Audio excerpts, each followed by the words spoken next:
अस्सलाम वालेकुम, I am doctor अना, फिजियोथेरेपिस्ट। आज का जो मेरा नेक्स्ट टॉपिक है उसका नाम है फ्रोज़न शोल्डर। फ्रोज़न शोल्डर को हम एडहेसिव कैप्सुलाइटिस भी कहते हैं और उसके साथ साथ कंधे का जाम होना भी कहा जाता है।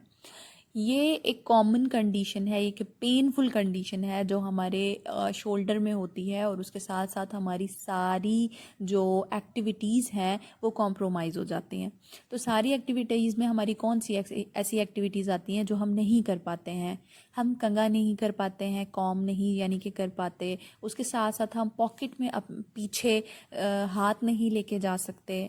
उसके अलावा क्लॉथिंग प्रॉपर नहीं कर पाते हैं और ऐसी एक्टिविटी जो अपवर्ड होती हैं, हेड यानी कि सर के ऊपर जो भी एक्टिविटीज़ हैं वो हम नहीं परफॉर्म कर पाएंगे। डेली एक्टिविटीज़ की भी आपकी जो भी एक्टिविटीज़ हैं उस पर भी उन्हें प्रॉब्लम होता है। खाना बनाते वक्त लेडीज़ को प्रॉब्लम होता है। तो ये सारी एक्टिविटीज़ जिनको हो रही हैं, जिनमें प्रॉब्लम है, तो वो चेक करवा सकते हैं, उन्हें फ्रोज़न शोल्डर हो सकता है।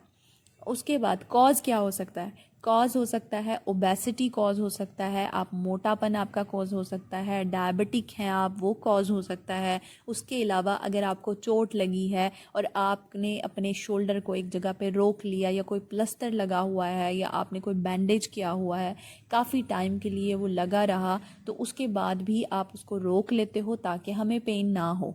और जब आप रोकते हो पेन की वजह से, तो आहिस्ता आहिस्ता पूरा का पूरा जॉइंट के जो इर्द गिर्द मसल होते हैं वो स्टिफ हो जाते हैं, टाइट हो जाते हैं और उसके बाद आपका जोड़ जमना शुरू हो जाता है, रुकना शुरू हो जाता है। तो जो भी ऊपर उठाने, पीछे ले जाने और घुमाने, इन सारों की जो एक्टिविटी है शोल्डर की वो रुक जाती है। आप परफॉर्म नहीं कर पाते हो। अगर आप ज़बरदस्ती उठाने की कोशिश करते हो तो आपको पेन होता है। तो ये सारी कंडीशंस हैं। आइए देखते हैं हम कौन सी वो 5 एक्सरसाइज हैं जिसकी बेसिस पे हम फ्रोज़न शोल्डर को घर बैठे ही ट्रीट कर सकते हैं। आपने ये एक्सरसाइज करनी है, इंशाल्लाह आपको बहुत अच्छा फील होने वाला है अगर आप ये 2 से 3 महीने कंटिन्यू रखते हैं। तो सबसे पहली हमने क्या करना है कि एक टॉवल लेना है, पानी गरम करना है, टॉवल उसके अंदर डिप करना है। गरम पानी जो है से जब हमने टॉवल डिप कर लिया तो उसके बाद एक और टॉवल उसके ऊपर रैप कर लिया। रैप करने के बाद अपने शोल्डर पे रखा और 10 से 15 मिनट के लिए छोड़ दिया। इससे क्या होता है, आपकी डीप हीटिंग होती है। हीट आप प्रोवाइड, अगर आप दूसरा हीटिंग पैड लेते हो तो उससे भी आपके मसल्स तो हीट अप हो जाएंगे लेकिन जॉइंट्स तक वो नहीं जाता। तो हम इसी वजह से रिकमेंड करते हैं कि आप वाटर की भी कोई चीज़ यूज़ करें जो सूदिंग इफ़ेक्ट दे आपके मसल और साथ साथ आपके जॉइंट को। जब आपके मसल और जॉइंट रिलैक्स हो जाएंगे उसके बाद हम एक्टिविटी यानी कि एक्सरसाइजेज स्टार्ट करते हैं। तो सबसे पहली जो एक्सरसाइज है वो कौन सी एक्सरसाइज है?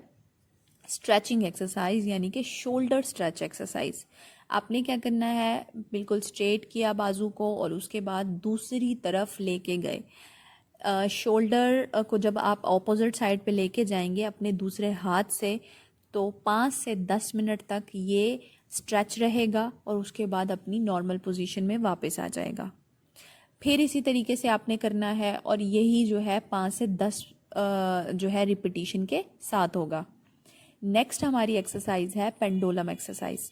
पेंडुलम एक्सरसाइज हम कैसे करते हैं कि एक हमने बॉटल ली पानी की, या आप डंबल भी ले सकते हैं, तो घर में आप बॉटल यूज़ करेंगे, ज़्यादातर डंबल्स नहीं होते। तो पानी डालेंगे बॉटल के अंदर, अपने हाथ में पकड़ा और आगे पीछे मूव किया। याद रहे कि आपने मूव जो है हाथ से मूवमेंट नहीं करनी, अपने शोल्डर से मूवमेंट करनी है। यानी शोल्डर को हम घुमाते हुए अपने हाथ को घुमाएंगे, यानी आगे पीछे शोल्डर से मूव करेंगे। ये भी आपने प्रोसीजर 5 से 10 रिपीटिशन के साथ करना है। देन हमारे पास आता है सरकमडक्शन। तो इसी तरीके से आपने बॉटल पकड़ी और सर्कल में मूव किया। पहले क्लॉकवाइज मूव करेंगे और उसके बाद एंटी क्लॉकवाइज मूव करेंगे। ये झुकने का मकसद ये होता है कि जब आप झुकते हो एक साइड पे, या आप एक साइड पे चेयर भी रख सकते हैं या कोई भी टेबल रख सकते हैं जिसकी बेसिस पे आप दूसरी साइड पे झुक रहे हैं, तो उससे क्या होगा कि आपका शोल्डर नीचे की तरफ यानी एंटी ग्रेविटी मूव करेगा। जब आप एंटी ग्रेविटी शोल्डर मूव करेगा तो उसमें गैप बढ़ जाएगा, क्योंकि ज़्यादातर ये होता है कि जब फ्रोज़न शोल्डर होता है तो उसमें गैप का भी इशू आता है कि गैप कम हो जाता है। तो इस वजह से हम ये करवाते हैं और ये बहुत बेनिफिशियल है। उसके बाद हमारे पास जो थर्ड एक्सरसाइज आती है वो है क्लाइंबिंग एक्सरसाइज, यानी कि क्लाइंबिंग भी बहुत सारे लोग कहते हैं या finger climbing on the wall ये भी कहा जाता है। तो ये एक्सरसाइज है, हमने इसी तरीके से करनी है कि फिंगर्स को आपने क्लाइंबिंग करनी है और आहिस्ता आहिस्ता फिर नीचे की तरफ हाथ वापस लेके आना है। इसी तरीके से ये 10 रिपीटिशन के साथ होगा। आप पहले ऊपर लेके जाएंगे जितना लेके जा सकते हैं, पहले पीछे से ऊपर लेके जाएंगे और आहिस्ता आहिस्ता अपनी बॉडी को नज़दीक करते जाएंगे वॉल के पास। तो ये भी 5 से 10 रिपीटिशन के साथ होगा। नेक्स्ट हमारे पास एक्सरसाइज हाइपर एक्सटेंशन एक्सरसाइज, या फिर हम एल्बो पुश बैक ये भी कह सकते हैं। तो हमने क्या करना है, एक फिस्ट बनानी है, एल्बो को पीछे की तरफ मूव करना है, जितना पीछे जा सकता है उतना हम पीछे की तरफ धकेलेंगे या मूव करेंगे। ये आप स्टिक लेके भी कर सकते हैं कि आपने स्टिक को इसी तरीके से जैसे फिस्ट बनाई हुई है इसी में आपने स्टिक पकड़नी है और उसके बाद पीछे की तरफ पुश करना है, स्टिक को पीछे की तरफ मारना है या पीछे की तरफ धकेलना है कहा जा सकता है। तो ये सारी एक्सरसाइज हैं जिसकी बेसिस पे हम फ्रोज़न शोल्डर को ट्रीट कर सकते हैं और ये एक दिन में आपने 3 दफ़ा करना है। और यही जो टॉवल वाले मैंने बताया है वो आप दोबारा भी यानी कि आप प्री एंड पोस्ट भी कर सकते हैं। एक्सरसाइज स्टार्ट करने से पहले भी आप करेंगे और एक्सरसाइज स्टार्ट करने के एंड करने के बाद भी करेंगे। उससे ये फ़ायदा होता है कि फिर से आपका शोल्डर थोड़ा रिलैक्स हो जाता है, क्योंकि एक्टिविटी करने से आपको थोड़ा पेन फील होगा। लेकिन जैसे जैसे आप एक्टिविटी करते जाएंगे तो आहिस्ता आहिस्ता आपको फ़र्क महसूस होगा और आप मुझे कमेंट बॉक्स में ज़रूर बताइएगा कि आपने कितनी एक्सरसाइज की और किस तरीके से की।